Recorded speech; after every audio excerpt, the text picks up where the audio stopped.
Sup guys, it's Alex here, and we are back with another Bracketology update.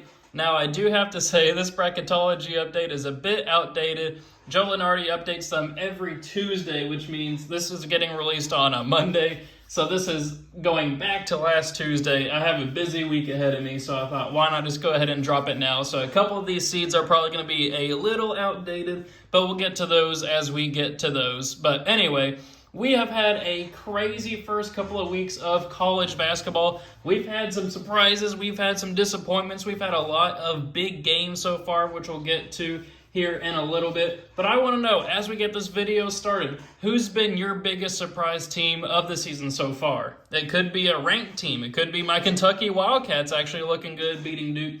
It could be a bubble team like Wisconsin getting that huge win over Arizona. It could be a team that maybe is flying under the radar that's getting quality win after quality win, kind of in these like preseason tournaments and preseason non-conference games that aren't getting a lot of attention with all the college football going on, with the NFL, NBA starting up, all that stuff. Maybe there's some teams flying under the radar that we should invest in right now.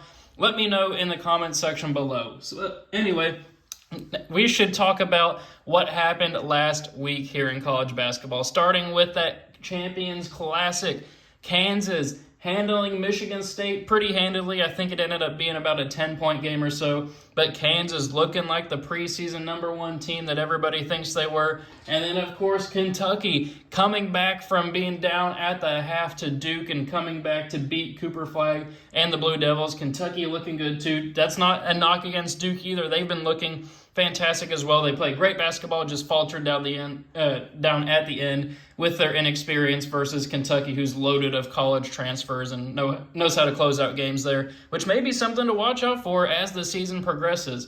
Then you also have Alabama falling to Purdue. That was a fantastic game until Purdue pulled away in probably like the last 3 or 4 minutes or so. It was back and forth throughout. People were throwing haymakers. Fantastic win for Purdue. And while I'm thinking about it too, we got to scroll back up here to the bubble because we have Wisconsin in last week's Bracketology update. You won't see them in the tournament bracket here, especially if you're skipping to the end of the video. But they got that huge home win over Arizona. They are now ranked in the AP poll, so I'm sure when this Joe Lunardi Bracketology comes out tomorrow, they'll probably be like a 6 seed or somewhere around there. So we'll have to keep an eye out, see what happens there. But taking a look here at the bubble, and then we'll go back to the results from this past week. We got Rutgers, Ole Miss, St. Mary's, and Pittsburgh as the last 4 byes there. Last 4 in are VCU, Maryland, Miami, and Michigan. Dusty May turning around that Michigan program after they faltered the last couple of years under Juwan Howard. Then first 4 out are San Diego State, Iowa, Wisconsin, UCF. We just talked about Wisconsin. San Diego State with a huge opportunity tonight at a quality statement victory. They play Gonzaga. So that'll be something to keep an eye out for. Can they get that resume win? That might be their best win of the season, their best opportunity for that NCAA tournament win. So we'll see what happens with that. But then the next 4 out are Boise State, TCU, USC, who suffered a bad home loss against, or not bad, but a disappointing home loss against California last night. And then we have Providence as well. So now going back here to the bracket, we'll just kind of go top 4 seeds here. Look for some surprises. We already talked about Kansas. We already talked about Alabama. Gonzaga with that huge win over Baylor. I probably haven't talked about it at this point since it's been about 2 weeks since I made the last video. But huge win for Gonzaga, destroying Baylor by like 30. And then Duke, of course, losing to Kentucky. They'll probably fall down to the 2 line, but they shouldn't fall very far, if at all. Then we have Auburn, who got that big victory over Houston. I want to say that was my championship matchup from the first Bracketology, and I want to say maybe I picked Auburn to win the national championship. Maybe I am just goofing. Maybe I just completely forgot. I might have picked UConn to win it all. But a fantastic win for Bruce Pearl's team there. Again, Houston, not a bad loss at all. Then over here in the West Regional, we had Arizona, of course, losing to Wisconsin. Tennessee getting a good road victory over Louisville. I think they have another victory on their schedule. It's not popping in my mind at the moment. Marquette, though, with a big matchup this week. I want to say, oh gosh, I can't remember off the top of my head who they play. They have a ranked matchup this week. I should have taken a note. Can't think of who it is. But we do have a couple of ranked matchups throughout the week. We got Baylor against St. John's. Of course, we got Duke and Arizona playing, I think, Friday night, I want to say. So that should be a fantastic matchup there. But then taking a look here at this regional here, the Midwest regional, that will be the region of death. You got Kansas, the back-to-back defending champions UConn. You got Baylor, who's getting battle-tested right now, beating Arkansas as well, which Arkansas down to the 7 line there. Calipari, can they turn that, or not, I wouldn't say turn the season around. They're still a 7 seed.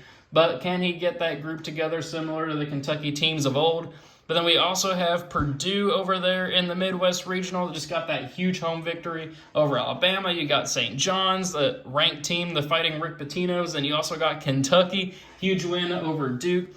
Man, that would be a region of death. But anyway, enough talk for now. It is time to get into the actual bracketology. So if you guys have been watching my videos for a while, you know that every time I do a bracketology video, I go to the vertex42.com, download their Excel bracket template, and populate it with the teams that are in Joe Lunardi's bracket here. So here's how we have it set up. We'll go region by region. I think that ends up working well for these bracketology videos, and then for the tournament itself, of course, I'd go round by round. So kicking it off here with the top left regional, Kansas against Colgate. Obviously, you got to go Kansas there. We're not going to see a 16-1 this year. I don't think so.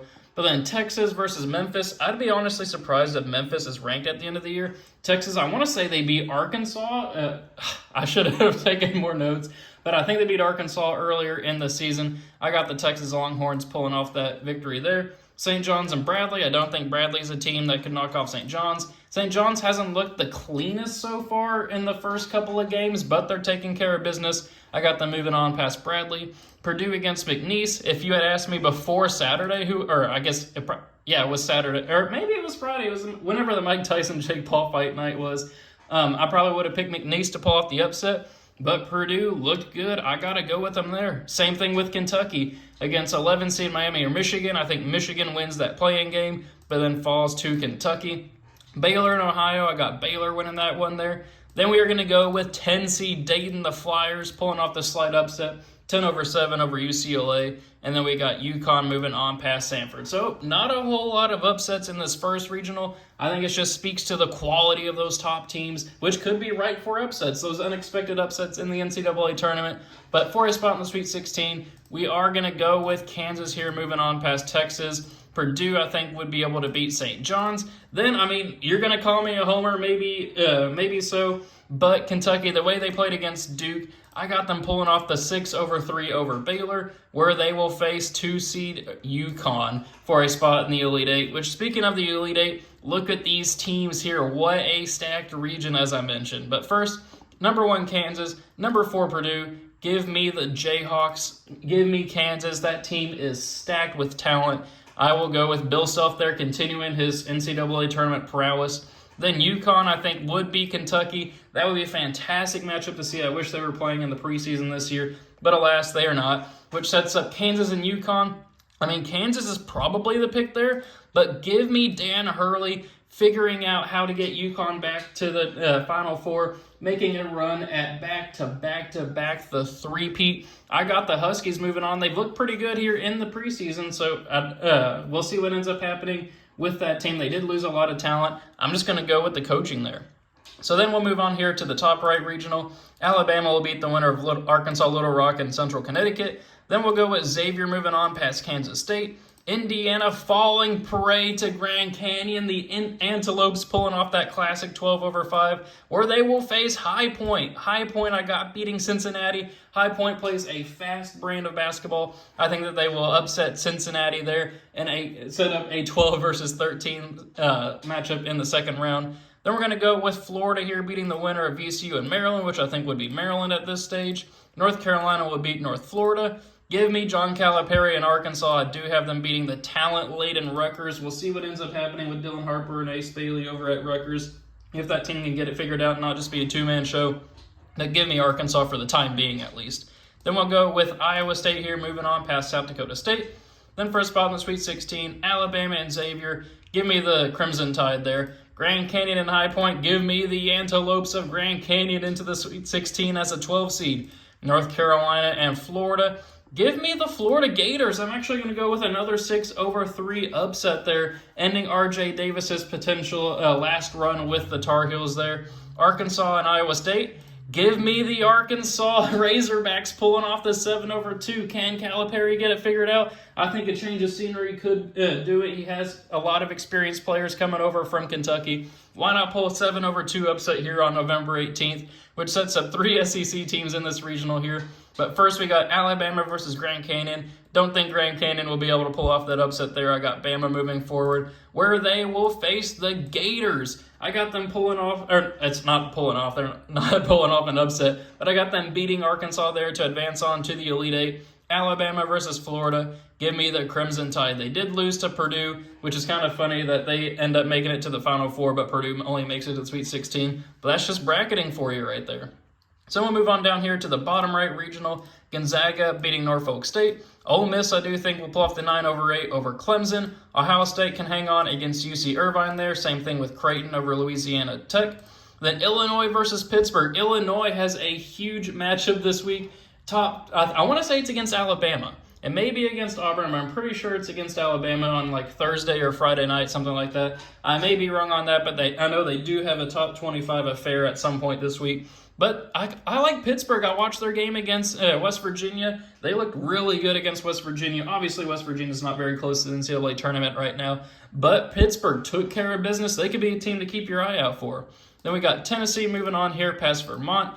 Texas A&M beating St. Mary's, and then Arizona here moving on past Montana. So then, for a spot in the Sweet 16, we got Gonzaga moving on here past Ole Miss. Creighton with Ryan Kalkbrenner advancing on past Ohio State, which I just realized I spelled Ohio State wrong. We have Ohio State up there. Tennessee and Pittsburgh, I got Tennessee moving on there. And then Texas A&M versus Arizona. It's easy to beat up on Arizona right now, but I just like the brand of basketball that Texas A&M plays. I got them advancing on with Buzz Williams past Arizona there. You got to have some high seeds falling on early on. Send for a spot in the Elite Eight, Gonzaga versus Creighton. Give me the experience of Creighton. I got them pulling off the 4-1. We can't have number 1 seeds making the Elite Eight. That almost never happens. I got Creighton advancing on there, where they will play the Tennessee Volunteers. And then we got Tennessee advancing on to the Final Four out of that bottom right regional. Rick Barnes getting that team right. So in the final regional over here, bottom left one, we got Duke beating the winner of Quinnipiac and Grambling. Then Mississippi State, I think, can hang on there to beat Oregon. They got a quality win against Utah last night. Texas Tech and Princeton. I think Princeton can pull off the upset against Texas Tech. I like Princeton's basketball. They either almost made the tournament last year or almost pulled off an upset. One of those two, maybe it was the former. I just like Princeton a lot this year. Marquette, I think, will beat Charleston. Then we got Michigan State, who avoided an upset against Bowling Green over the weekend. They were down to Bowling Green with like 5 minutes to go in that game, but pulled away at the very end to win by, I think, 10 points, something like that. The scoreline did not reflect that game too well. Then we have Houston beating Arkansas State, Wake Forest beating BYU, and then Auburn beating Purdue-Fort Wayne. So then for a spot in the Sweet 16, I do like the Dukies here, moving on past 9 seed Mississippi State. Princeton and Marquette. As much as I would love to see Princeton making a run there, I'm going to go with Marquette advancing on to the Sweet 16. Michigan State and Houston, I'm going to go with Kelvin Sampson's squad there. There are rumors that this could be Tom Izzo's last season at Michigan State. We'll see what happens there. If it is his last season, I would like them to announce it now so that way he can kind of have a swan song as the season progresses. But then Auburn versus Wake Forest, I got to see the rematch here. You got to move Auburn here, moving on past Wake Forest. So then for a spot in the Elite Eight, the Duke Blue Devils, I think they get it right by the end of the season. I like Duke advancing on to the Elite Eight there, where they will face Auburn. Actually, you know what? Yeah, let's keep going with Auburn. I like the way that they played against Houston. I like that coaching by Bruce Pearl. I got them in the Final Four here, but they will lose to Cooper Flag and Duke. I think Duke figures it out. They get that inexperience sorted out in time for the NCAA tournament. They got too much talent. They have a generational prospect, and of course, they got Con Kupel as well, leading that charge.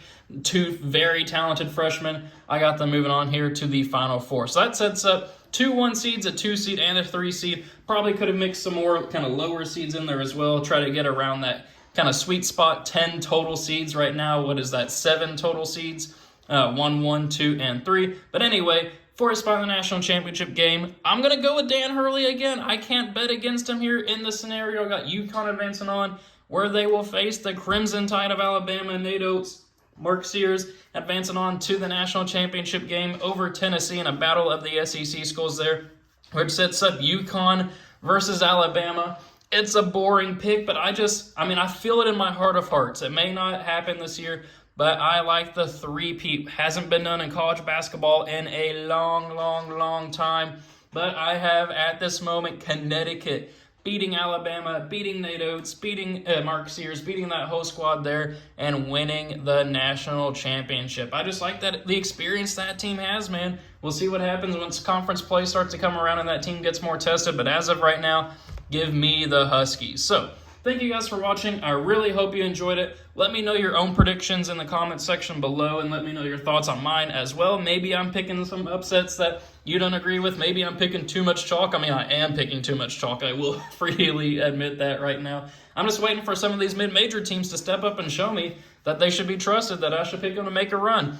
The ball is in your court, let me just say. So, thank you guys again for watching. Really hope you enjoyed it, and I will see you all later.